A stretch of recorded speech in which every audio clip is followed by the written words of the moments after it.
quick tour. New arrangement na naman. Hindi mahilo na ang tindahan. Sige lang ako arrange. Pag may customer, arrange.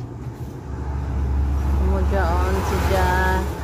Maglibog na customer ni sa ako. Kunain sa nahibutang na mga display. Yes sir guys.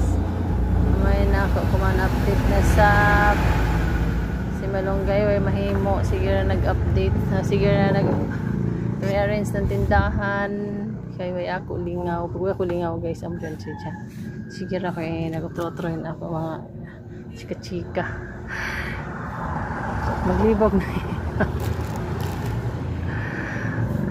okay, apa ako makapag-pilas-pilas ako mga pilas-pilas section.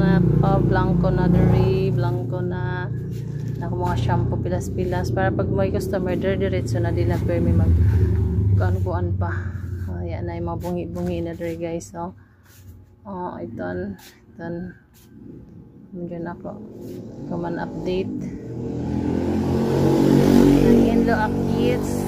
Si Vac kahawa na sa tindahan, kagwapa man tindahan pag pamihinlo, maliwalas ang paninginakin pag hinlo anak ko paligid. Kaya na makapag-refill andyan nakaw. Diyan na sa si Jadiri anak ko at bulot na sa dito. Kaya mahilo na ako kalaki.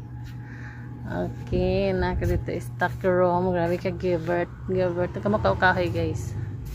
Ang trabaho ni Geraldo look at may kuan. Nagyan mga karton diyan ako na pang tipo iya kaya mamalit na tibuok na bayit sa kura diha pag kuan kay kapoy na dali mga stock. Mukha ko diri karton ligya silihig.